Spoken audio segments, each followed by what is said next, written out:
Pas ngelem, mabuk setengah. Dia ambil naik motor. Bayangkan kalau orang mabuk setengah naik motor, tiang listrik dikira aspal. Pak, mati kafir kodongo. Makanya anak muda, silakan kau jadi anak gaul, anak band-band, anak motor-motor, anak skater, silakan. Tapi jangan dekati yang namanya minuman keras. Vodka, whisky, Jennifer, Donald, topi miring. Saya baca. Tuh, mati. Siapa lagi yang bisa mati dalam keadaan kafir? Contoh aja ini Jamara. Sabung ayam. Ada juga di sini. Didapat sama polisi, kejar sama polisi. Jangan lari. Masih lari, tembak peringatan. Masih lari, tembak 2 kali. Masih lari, tembak 3 kali. Akhirnya tembak kakinya. Tembak kakinya, kepalanya dikena. Saya tanya temanku ya polisi, bagaimana caranya kakinya kok tembak kok kepalanya dikena? Dia bilang soalnya waktu tembak dia jongkok. Oh, pantas. Ini jangkau musuh polisi cowok. Oi, kau kira enak kalau hidupmu tidak ada polisi di Indonesia? Rumahmu dirampok, istrimu dibunuh, anak gadismu diperkosa, hartamu dijarah, kau datang ke polisi. Tolong polisi, tegakkan hukum, cari pelakunya. Apa kata polisi? Mohon maaf, baru saja polsek bubar. Jangan ketawa, saya serius ini. Toh, pun kalau ada polisi yang minta-minta uang di jalan, biar anak SMP diminta juga uangnya, itu bukan polisi Indonesia, polisi film India. Itu film India kan 3 jam, nanti habis film baru dia datang.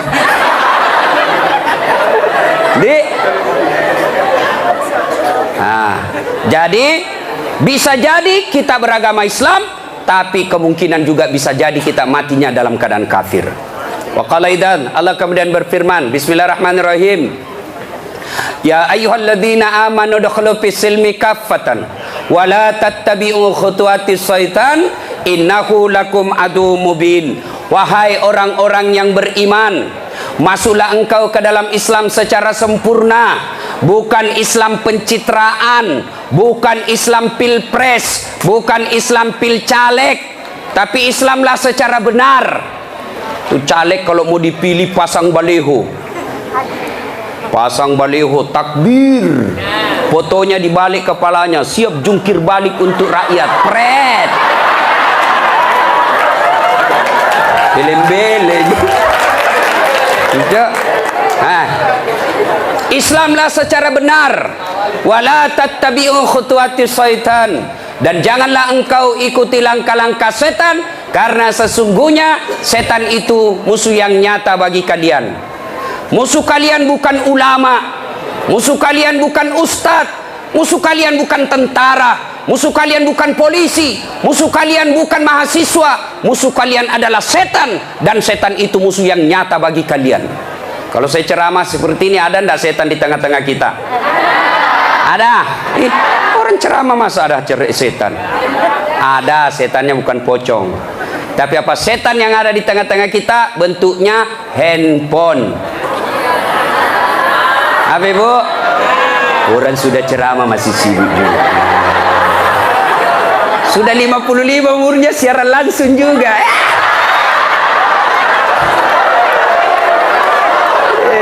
Gayanya. Woi, jangan siaran langsung. Saya tidak mau kalau ada siaran langsung. Simpan dulu HP-mu. Woi. Ibu-ibu yang pegang HP selama saya ceramah, saya doakan suaminya kawin lagi. Simpan dulu HP-mu. Simpan dulu. Simpan dulu HP, simpan dulu. Simpan ya. Bisa?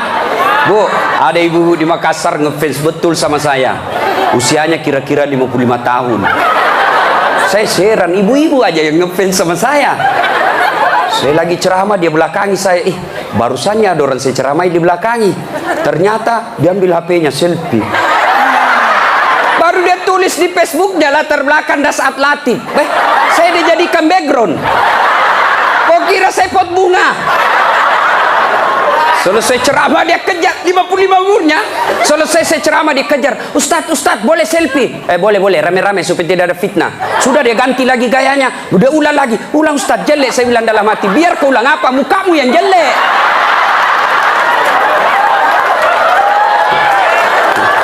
Selesai selfie, langsung dia bilang, Ustadz boleh cium? Hah? Haram, nggak boleh. Nggak nafsu Ustadz, cari barakah. Haram. Coba kau masih muda. Nakal. Simpan dulu HP ya, simpan dulu ya. Bu, bisa? Nah. Wa qala idzan, Allah kemudian berfirman, Bismillahirrahmanirrahim. Innallaha wa malaikatahu yusalluna 'alan nabi. Ya ayyuhalladzina amanu sallu alaihi wa sallimu taslima. Sesungguhnya Allah dan para malaikatnya bersalawat kepada Rasulullah Muhammad sallallahu alaihi wasallam, maka wahai orang-orang yang beriman, bersalawatlah kalian kepada Rasulullah dengan sebaik-baik solawat. Saya mau dengar mana lebih kencang suaranya, ibu-ibu dengan bapak-bapak. Kita tanding malam ini, siap? Siap? Ah, yuk cowok-cowok, terutama ini cowok jomblo fisabilillah. Ah, kau diam dulu, kita dengar dulu ini ibu-ibu salawat ya. Ayo Bu, ayo bareng-bareng Bu. Salatullah salamullah ala toha Rasulillah. Salatullah salamullah ala Yasin. Alhamdulillah. Ini bukan kencang, ini namanya syahdu. Suara begini yang kasih nafsu laki-laki. Makanya cewek, kalau kau ditelepon cowok, jangan kau kasih sahdu suaramu. Assalamualaikum, waalaikumsalam. Bagaimana orang tak nafsu sama kau? Lagi di mana dek? Di rumah aja kak. Kau tegas dong. Sebagai cewek muslimah, jangan kau mendayu-dayu. Assalamualaikum, waalaikumsalam. Lagi di mana? Di rumah. Ngapa? Apa tanya-tanya? Berhenti. Ini waalaikumsalam. Ibu-ibu diam, kita dengar ini cowok-cowok. Ayo, cowok jangan mempermalukan jenis kelamin. Ayo. Ayo. Diam ya, diam. Kita dengar ini cowok. Yuk. Salatu Mullah ala toha Rasulillah. Salatullah ala Yasin. Masya Allah. Terima kasih. Sudah bi bos. Overdosis kok. Kita diam semua. Kita dengar ini di atas. Ayo. Duduk ngambil gaya loh. Ya, ayo bareng-bareng. Yuk. Lobet. Ini mau poligami, Fred.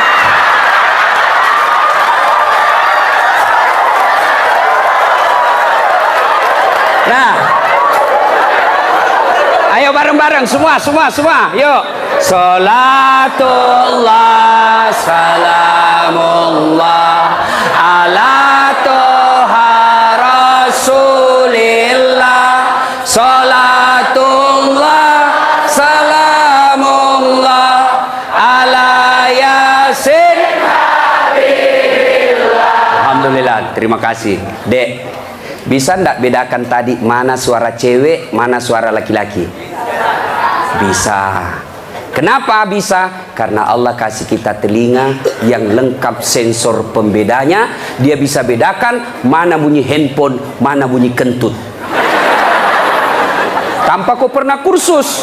Woi cewek, mau ndak saya kasih handphone iPhone X Max 512 giga? Mau? Gratis, mau? Mau mana? Mau. Tapi pulsanya 5 juta ibu, mau? Tapi begitu saya kasih langsung tuli. Nah, mau diapa handphone kalau kau sudah tuli? Halo. Rusak lagi nih HP. Halo. Buka HP rusak, telingamu masalah. Berarti yang mahal bukan jaringan. Yang mahal bukan seluler, yang bukan handphone yang mahal. Apa yang mahal? Telinga. Allah kasih kau gratis, tidak perlu kau bayar. Hebatnya lagi di telinga, ya. Tempatnya kiri kanan proporsional. Bagaimana seandainya telingamu satu di bawah pantat? Halo, ya Ustad. Lagi di mana? Di rumah aja Ustad. Ayo. Repot toh? Ya, repot. Makanya kita ucapkan Alhamdulillah. Woi, cowok. Woi. Mau saya kasih ini kamera, mahal ini kalau dikumpul semua, ratusan juta ini. Saya mengajar mata kuliah fotografi di UNHAS. Nih, ya.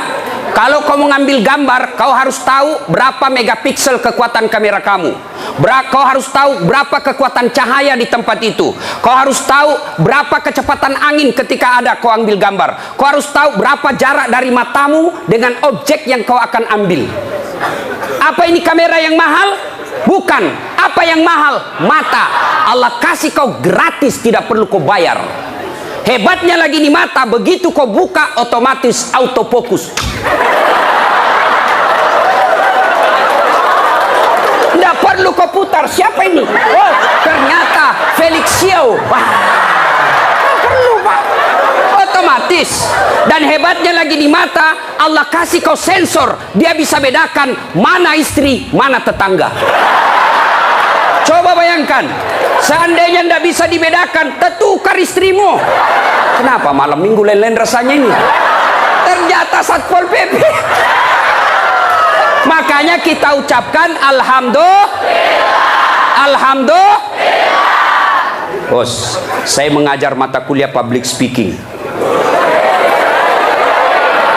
Nah, praktikumnya itu pidato di depan saya. Wih, ada cewek, ada kawat di giginya.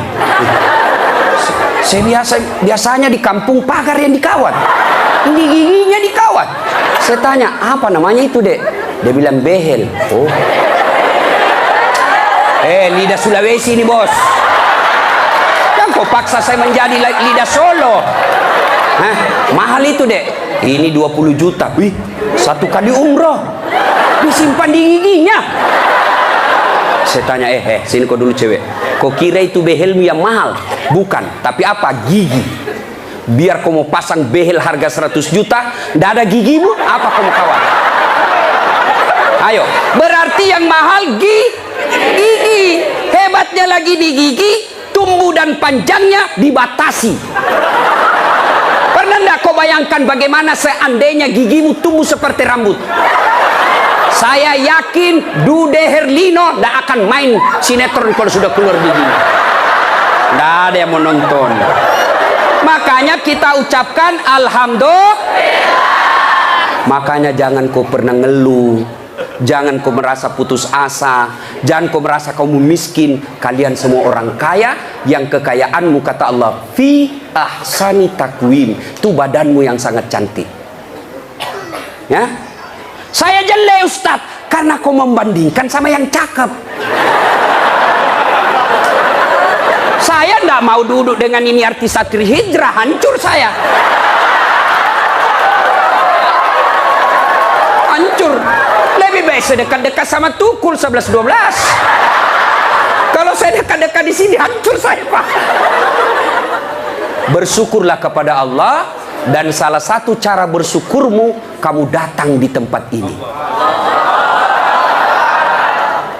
Allah kasih kita begitu banyak nikmat, sehingga Rasulullah pernah sujud meneteskan air mata dalam sujudnya. Lalu Umar bertanya, ya Rasulullah, kenapa kau meneteskan air mata? Kata Nabi, karena saya tidak bisa membayar nikmat Allah dengan ibadah yang saya lakukan. Adakah yang bisa mengalahkan ibadahnya Nabi? Demi Allah, di kolong langit ini tidak ada orang yang hebat ibadahnya seperti Rasulullah Muhammad SAW. Tapi beliau masih sadar ibadah yang dilakukan tidak mampu membayar nikmat yang Allah berikan. Maka kalian bersyukur datang ke tempat ini, dengan catatan setelah kau datang ke tempat ini sehari sampai 3 hari, kalian dengar dakwah, kalian berzikir, kalian ngaji, kalian mencatat. Ingat, setan tidak pernah putus asa menggoda kalian. Bagaimana cara digoda? dia hancurkan pahala-pahalamu. Adakah perbuatan yang bisa menghancurkan pahala-pahala kita? Ada, kata Nabi, sittatu asyain tukhbitul amal. Ada 6 sifat yang bisa menghancurkan amal-amal kebaikanmu. Adik-adik sekalian, kalian pulang ke sini 3 hari kalian bertempur. 3 hari kalian bertempur melawan iblis, melawan kesombongan, melawan kepungahan, meningkatkan kesabaran. Jangan pikir setan putus asa menggodamu. Dia akan goda kamu setelah kau pulang. Dengan cara apa? Dia hancurkan amal-amalmu, sehingga nanti kau berkata di hadapan Allah, ya Allah, mana pahalaku? 3 hari 3 malam saya dengar dakwah. Allah menyatakan, memang dulu ada pahalamu, tapi hancur oleh karena perbuatanmu sendiri. Apa gerangan yang menghancurkan amal itu? Kata Nabi, 1, al-istighalu bi'uyubil khalq. Suka sekali cerita kejelekan orang, dia lupa kejelekan dirinya sendiri. Gosip, gibah, penyakitnya Bu ibu. Nabi ketika Isra Mi'raj diperlihatkan, bawa Nabi ke surga, Masya Allah, banyak perempuan. Masuk ke neraka, na'udzubillah min zalik, lebih banyak lagi perempuan. Kenapa? Kata Nabi, karena 2 hal. 1, dia tidak mampu mensyukuri nikmat berupa suami. Dan yang kedua, dia tidak mampu menjaga mulutnya. Penyakitnya ibu-ibu. Saya ajak lewat tadi, masih ada yang gosip. Begitu saya dilihat, dia bilang, itu juga bajunya yang di YouTube. Sibuk. Kenapa? Saya pakai baju kau yang sibuk. Kang gosip. Jengkelku. Apa kau gosip saya? Bu, halo ibu. Penyakit ibu-ibu yang tidak bisa dikendalikan, hawa nafsu menceritakan kejelekan orang. Kalau laki-laki kumpul paling dicerita, wih, itu anak sayang. Yang pertama cakep tapi beleng-beleng. Itu yang kedua cakep, tapi ya dongok. Itu kan. Paling kita cerita itu, wah itu motor saya rewel, itu mobil saya yang tua, wah sedikit-sedikit mogok lagi. Itu atap rumah saya bocor. Paling kalau bapak cerita itu, tapi coba kalau ibu-ibu. Pertama dicerita sinetron. Jelek betul sifatnya itu ya. Sana itu. Iya toh, langsung tetangga jadi korban. Kumpul begini tuh masih ada gosip. Apa? Dia enggak ngomong tapi matanya dong. Apa? Hidungnya enggak serasi dengan roknya. Beliau kayak umbul-umbul. Sudah. Satu udah digosip. Lewat lagi satu. Apa? Palsu. Kenapa kau tahu? Lipstiknya. Kenapa kau tahu? Melengket di giginya. Coba ya. Ayo adik-adik. Ya. Nah, maka saya heran sebagai anak bangsa, kok kita dituduh orang Islam selalu menyebarkan fitnah. Islam sangat membenci fitnah sehingga Nabi mengatakan, al fitnatu asaddu minal qatl. Fitnah itu lebih kejam daripada membunuh. Jadi pemain buser, apakah namanya itu? Cocok nih. Buser, apakah itu? Yang suka cari duit dari menyebarkan fitnah. Hah? Yo itu buser. Hah? Manalah. Tidak adalah kita orang Islam. Suatu kali Nabi menyampaikan, barang siapa yang mengucapkan 2 kalimat syahadat, diyakini sampai mati pasti masuk surga. Abu Hurairah senang dengar ini. Lalu Abu Hurairah berlari-lari kecil menuju ke pasar. Dengan tujuan apa? Dia mau menyampaikan berita gembira ini. Lalu didapat oleh Umar. Abu Hurairah, kau mau gimana buru-buru? Saya mau menyampaikan berita penting. Apa itu? Barusan saja saya dengar menyampaikan Nabi, siapa yang syahadat, yakin sampai mati, pasti masuk surga. Umar berkata, betul kok Nabi bilang begitu? Betul. Saya tidak percaya. Ayo kita datang ke sumber. Dalam teori komunikasi inilah disebut check and recheck. Datanglah Umar klarifikasi ke sumber berita Rasulullah. Ya Rasulullah, katanya Anda mengucapkan siapa yang syahadat yakin sampai mati pasti masuk surga. Apa betul berita seperti itu ya Rasul? Nabi katakan betul. Tapi ya Rasulullah, ada apa? Ini Abu Hurairah, dia mengumumkan di pasar. Terus saya khawatir nanti disalahpahami umat kita. Biar tidak sholat yang penting syahadat masuk surga. Biar judi yang penting syahadat masuk surga. Biar zina yang penting syahadat masuk surga. Saya salah paham nanti orang, saya khawatir hadis ini dipahami dengan salah. Lalu Nabi katakan, oke, jangan kau sampaikan ini halal umum, karena dia bisa mengganggu kemaslahatan umat. Itulah sebabnya kita kenal dalam Islam, likulli makam makal, wa likulli makal makam. Setiap ada ucapan, ada tempat yang cocok untuk ucapan itu, dan setiap tempat ada ucapan yang cocok untuk tempat itu.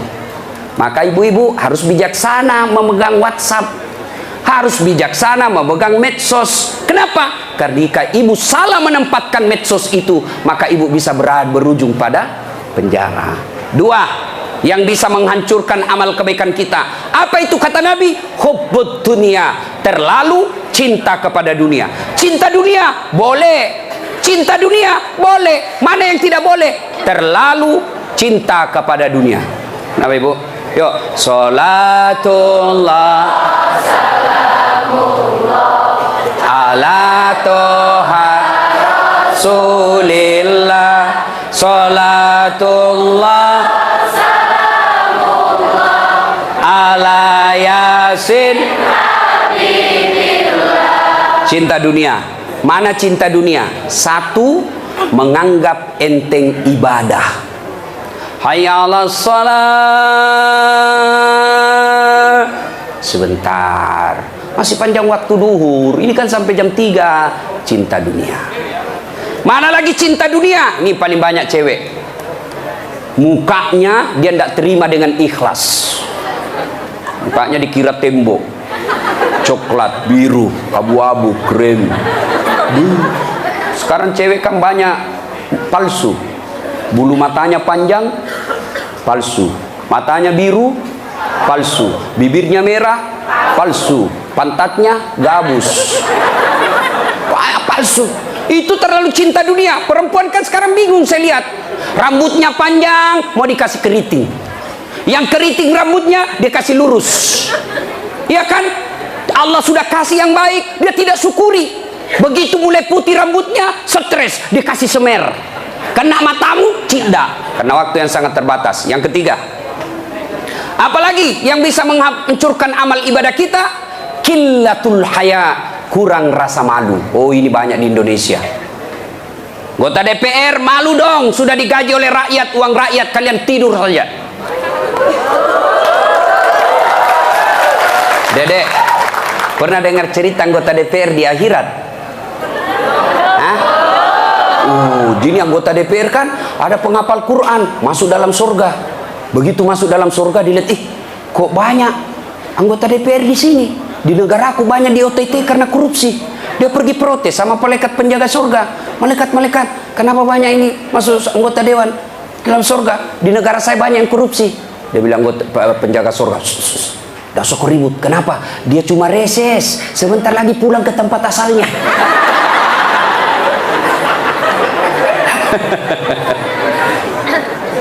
Terlalu cinta kepada dunia dilarang oleh agama. Maka oleh sebab itu kita diberikan hanya syukuri nikmat yang Allah berikan. Yang ketiga, qillatul haya, kurang rasa malu. Malu dong menyebarkan fitnah. Malu dong jadi artis tapi menyebarkan syahwat. Malu dong jadi pejabat tapi korup. Malu dong jadi kontraktor tapi rampok. Pernah dengar cerita kontraktor di akhirat? Hah? Oh, ini penghuni akhir, penghuni surga sama penghuni neraka baku SMS-an dia. Bilang penghuni surga, "Mas bro, bagaimana kabarmu di situ?" "Bah, tidak ada enak di sini. Di blender terus kita di sini. Tidak ada jam istirahat." "Kau di situ bagaimana kabarmu di surga?" "Masya Allah, enak betul. Satu laki-laki, 7 bidadari." Bayangkan Pak, 7. Dan itu bidadari tidak pernah kentut. Seperti istri kita di rumah, 7 kali kentut satu hari. Tidak pernah kentut. Perawan terus. 7 bidadari. Sampai jam berapa?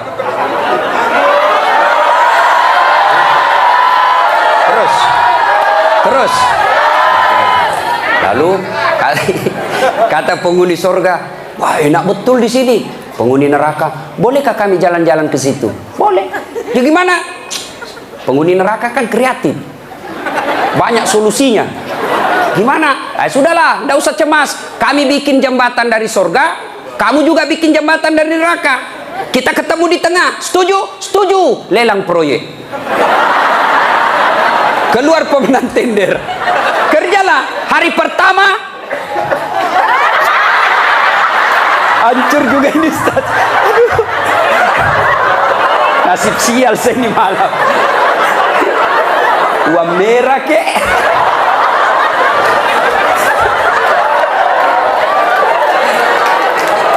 Jauh-jauh dari Sulawesi 10.000.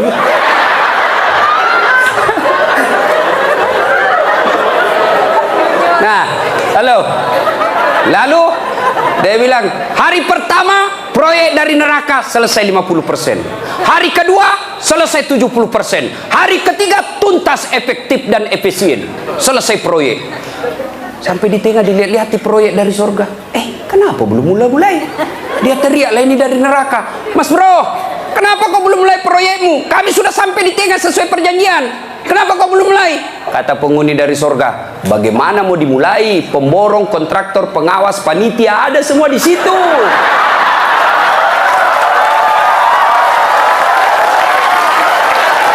Di sini penghafal Quran aja di sini.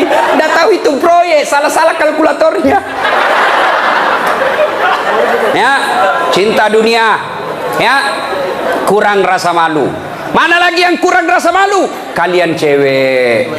Ayo, ibu-ibu hadir di sini, alhamdulillah.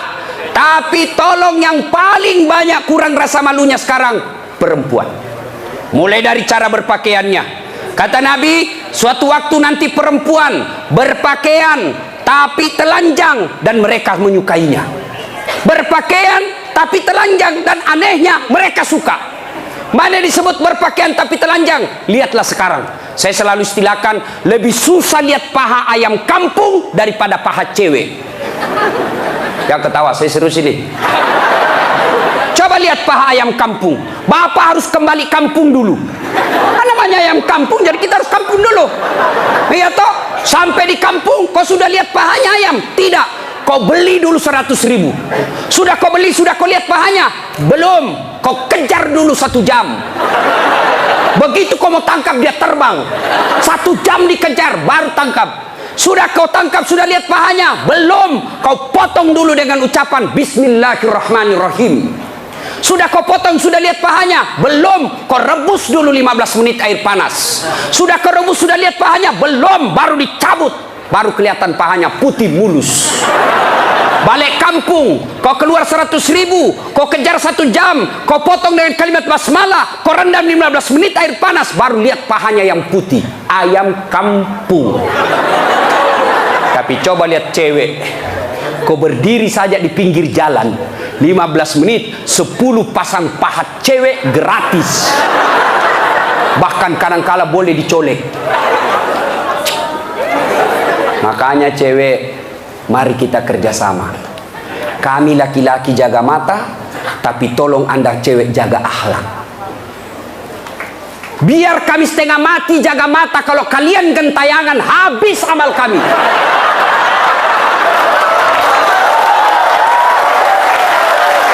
Ya, saya kalau mau pergi mengajar di kampus, saya ngaji dulu beberapa ayat, sholat duha dulu 2 rakaat, baru 1 kilometer saya naik mobil, hancur amalku.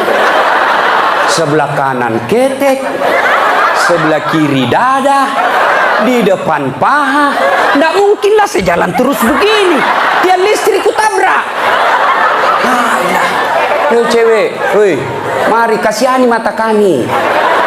Dilihat haram, tidak dilihat barang bagus.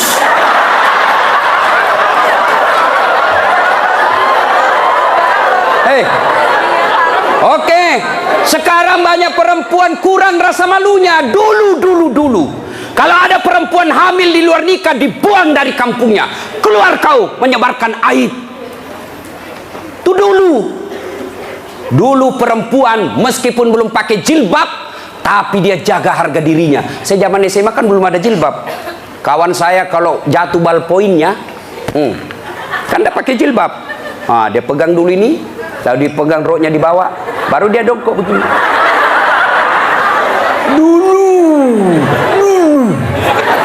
Sekarang cewek dia sengaja memang itu pakai tipis kecil, jalan dia mau tabrak kita. Hancur. Maka kalian akhwat yang datang di sini pengajian selama 3 hari 3 malam, tolong selamatkan saudara-saudara kalian akhwat-akhwat supaya mereka tidak pakai begitu. Kalian tularkan itu jilbabmu kepada saudara-saudara semuslimah. Jangan kau biarkan mereka, dakwai mereka. Dia mau dengar atau tidak, kewajibanmu sampaikan, soal diamalkan urusan lain. Terutama juga yang pakai jilbab tapi tidak memenuhi syarat. Pakaian jilbab itu, pakaian menurut Islam itu ada 4 syaratnya. Nih dengar baik-baik yang mau bikin baju. 1, syarat pakaian itu nutup aurat. Alhamdulillah kalian semua nutup aurat. Mana auratnya perempuan? Seluruh anggota tubuhnya kecuali telapak tangan. Saat itu pakai jilbab kelihatan lehernya, tinggal lehernya dibakar nanti. Ya, kelihatan pahanya nanti dibakar. Kalau cewek masih enak dilihat. Ini ada juga orang tua, sudah mau ada cucunya, pakaiannya saya tanya, Bu, kenapa pakai begitu? Ibu sudah tua. Dia bilang, ini baru ada, dulu waktu saya gadis tidak ada begini, Ustaz. Ini namanya bagus dikasih ibu, kasih STNK. Tahu STNK? Sudah tua, nakal kembali. Kasih itu STNK itu buru-buru gitu. Laki-laki mana auratnya? Pusat sampai lutut. Artinya adik-adik, kalian yang sudah mengaku diri hijrah, silahkan main futsal, silahkan main bola, silahkan olahraga, tapi tolong jangan kelihatan pahamu. Pahamu adalah dosa ketika kau kelihatan. Kau suruh saudara putrimu jilbab, kalian main bola kelihatan paha, dosa. Tidak ada nafsu lihat pahaku. Siapa bilang? Siapa tahu ada janda-janda tua sudah lama tidak lihat paha. Bisa jadi. Ya. Yang kedua, syarat pakaian menurut Quran, nutup aurat. Yang kedua, tidak mempertontonkan lekuk-lekuk tubuh. Ada orang pakai jilbab tapi bajunya sempit, susah jalannya. Coba lihat itu kalau ada pengantin, pakailah jilbab sakaratil maut. Yang 3 lapis, kuning, biru, abu-abu, dikasih kiri lagi sedikit. Ada talinya dia ikat-ikat dulu, 2 meter dia kasih di lehernya. Kasih dulu. Mulai nggak bisa goyang tangannya. Bajunya sempit, roknya sempit. Jalanlah dia bilang suaminya, buru-buru ibu kita ketinggalan. Tunggu dulu Pak. Dongok. Itu namanya beleng-beleng. Tahu beleng-beleng? Dongok. Tahu dongok? Kau lah itu. Ayo.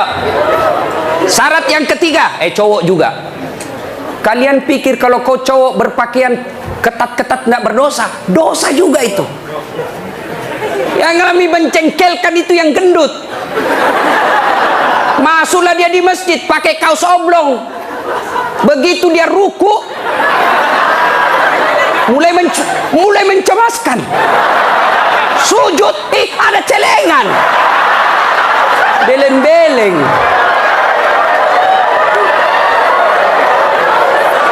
Nah, yang ketiga, syarat pakaian yang ketiga, saya ulang, tutup aurat, tidak mempertontonkan lekuk-lekuk tubuh. Yang ketiga, pantas.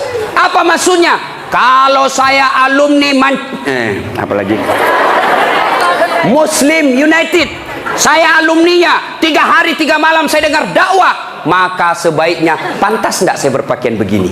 Saya pengurus remaja masjid, pantas tidak saya berpakaian begini. Saya muslim terhormat, pantas tidak berpakaian begini. Saya pejabat, pantas tidak saya berpakaian begini. Saya muslimah, pantas tidak berpakaian begini. Tanya kepantasannya. Itulah sebabnya agama Islam mengajarkan ketika aku berpakaian, tanya, yuk pantas tidak pakaian begitu. Dan ini pakaian ternyata menyelamatkan kita dari dosa. Mana buktinya? Saya kemana-mana saya pakai begini. Cuma kadang-kala dia gosip saya itu pegawai bank. Kan saya mana-mana pakai sarung. Saya masuk nabung, ada pegawai apa sih itu yang namanya terima duit? Teller. Hah? Iya teller. Dia gosip. Dia apa? Salah masuk. Dia kira masjid. Dia kira saya masuk masjid, saya pakai sarung. Saya dengarlah saya, kenapa? Saya pakai sarung, kau yang sibuk. Nggak jadi saya nabung, pulang saya. Orang kalau pakai muslim begini, baju koko, gamis, insya Allah terpelihara dari dosa. Saya jalan tiba-tiba di mall banyak cewek cantik, nggak mungkin saya lihat. Kenapa? Saya malu. Masa Ustadz lihat yang cantik? Terpaksa dilihat, ya lihat sedikit aja. Ya sudah. Ayo, ibu-ibu, mau ndak suamimu terhindar dari tempat-tempat maksiat? Keluar suruh pakai peci, pakai songkok, pakai gamis. Ndak mungkin dia pakai begini pergi main biliar. Maka suruh pakai itu. Ada di Makassar, saya sudah suruh pakai Ustadz, tapi di mobil dia ganti. Memang sudah tabiatnya itu, sudah bajingan. Ya, yang keempat, syarat pakaian yang keempat adalah indah. Ternyata Allah tidak meninggalkan keindahan. Allah tidak melarang kita keindahan dalam berpakaian, tapi dengan catatan tertib aturannya. 1, tutup auratmu. 2, jangan kau tontonkan dekuknya. 3, pantas. 4, indah. Ini sistematis, tidak boleh ditukar. Sayang 1000 sayang kita bikin pakaian indah nomor 1, nutup aurat 19. Akhirnya pakaian kita seperti yang kita lihat sekarang ini. Yang di atas turun ke bawah, yang di bawah naik ke atas, ketemu di tengah, tipis, sempit, kecil. Dongo. Nah, qillatul haya, kurang rasa malu. Yang keempat, yang bisa menghancurkan amal kebaikanmu, kata Nabi, qaswatul qalbi. Apa itu? Keras hati. Apa itu? Tidak mempan nasihat. Selesai dengar ceramah tidak ada perubahan. Apa malah dia bilang? Siapa panggil itu Ustadz dari Sulawesi? Saya. Lain kali tidak usah undang. Kenapa? Tidak enak ceramahnya. Kenapa? Masa 6 dia bahas, saya terus dia kena. Keras hati kau. Selesai dengar ceramah, larang merokok. Malah dia bilang, apa tahu rokok apa? Memangnya saya minta duitmu? Keras hati. Ada perokok di sini? Ada? Saya doakan kalian berhenti merokok. Coba dengar itu calon-calon istrimu. Itu biasa orang merokok kayak kurang kerjaan. Itu aja dikerja 10 menit. Dan saya kasihan kadang-kala kalau di bandara. Coba lihat tuh perokok, dikasih masuk kayak kotak-kotak, kayak bele-bele. Sendiri di dalam kan. Sekali-kali isap kunyah. Jangan kau sebarkan itu asapnya ke kita. Bolehlah kau merokok, silakan, tapi jangan kasih asapnya orang lain. Bagaimana caranya Ustaz? Kau bawa kerese.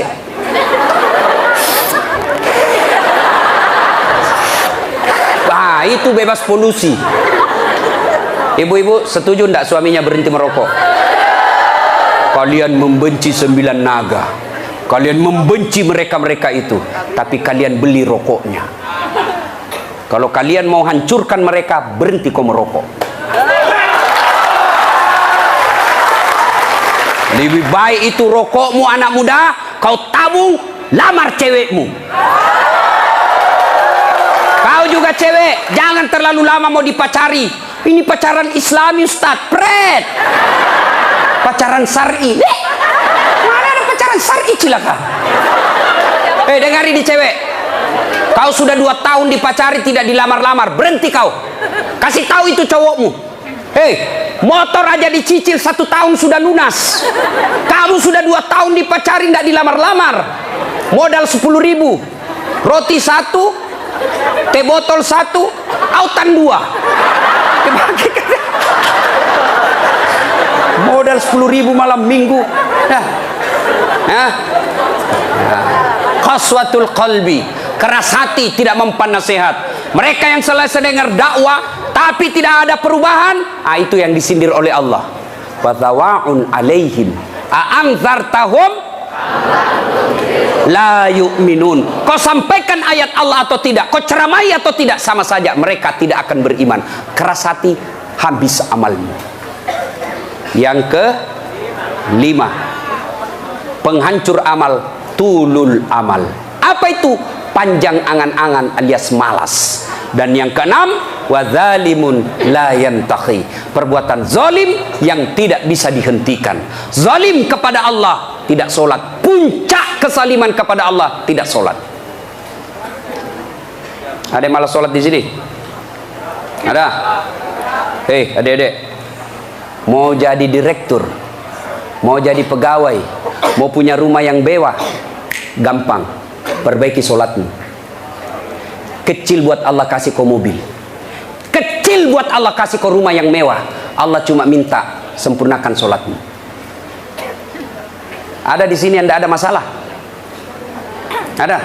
Ini malah muka-muka penuh masalah semua ini. Ayo, mana ada manusia tidak ada masalahnya? Istri cantik, kau kira bukan masalah? Masalah, digoda orang. Apalagi kalau suaminya jelek, lebih masalah lagi. Berarti bagus kalau istri jelek. Istri jelek dihina orang, kita lagi yang malu jalan sama dia. Duluan aja dek, nanti kita ketemu di gedung. Sampai deket tuh nggak muncul-muncul suaminya. Mana kau bang? Nggak jadi, saya mencret. Istri jelek masalah, istri cantik masalah. Mana ada orang tidak ada masalahnya? Kita kuliah apa masalah? Mau sarjana. Sudah sarjana selesai masalahmu? Tidak, mau punya kerja. Sudah punya kerja selesai masalahmu? Muncul masalah baru. Apa? Mau jadi kepala dinas. Sudah kepala dinas selesai masalahnya? Muncul masalah besar lagi, mau jadi sekda. Sudah jadi sekda selesai masalahnya? Belum, mau jadi wali kota. Sudah jadi wali kota? Mau 2 periode. Mau 2 periode baru dongo. Beleng-beleng. Kau salah, kenapa kau suruh pilih dongo? Bahaya kan? Mau kok? Ayo, tidak ada orang tidak ada masalah, ya. Maka Allah tidak mengatakan, hei Das'at, ada masalahmu, kau puasa dulu. Tidak. Hei Das'at, ada masalahmu, kau jadi dokter dulu, kau jadi insinyur dulu, kau kaya dulu, kau anggota DPR dulu. Allah tidak menyatakan itu. Allah cuma minta 2. Ista'inu bisawri wassalah. Sabar, perbaiki solatmu, saya yang selesaikan masalahmu. Itu janji Allah, bukan janji caleg. Kalau caleg mau dipilih, dibagi-baginya kartu namanya, pilih saya, pilih saya. Ada masalahmu, telepon saya 24 jam. Begitu terpilih, dia ganti nomor HP-nya. Allah janji, pasti Allah tepati. Allah cuma minta, ada masalahmu cewek, kau risau soal jodoh, yuk perbaiki solatmu. Hei cowok, ada masalahmu, kau sudah sarjana tidak dapat kerja, yuk sempurnakan solatmu. Saya sudah solat Ustaz. Betul kau solat tapi tidak ikhlas. Hayya 'alas shalah. Asar lagi. Barusan duhur, kau tidak ikhlas. Saya sudah solat Ustaz. Betul kau solat tapi main-main. Mana buktinya? Allahu Akbar. Alaikum. Ya kana mulian. Suratul ladzina. Kau ketawa karena kau bayangkan dirimu. Nah, siapa yang ngajar kau sholat begitu? Sampai ada yang tanya saya, ibu-ibu, Ustaz boleh enggak sholat? Panas Ustaz di rumah, enggak ada AC, enggak ada kipas. Sholat duhur boleh enggak tidak pakai BH? Boleh, tapi kau tidak beradab namanya. Boleh. Bayangkan kalau kau ruku. Yang ketawa cowok, ini bagian laki-laki perempuan. Boleh, tapi tidak beradab namanya. Itu kau tidak ikhlas. Saya sholat Ustaz, betul kau sholat. Tapi sholatmu ya tidak seperlunya. Aja juga sholat Allah.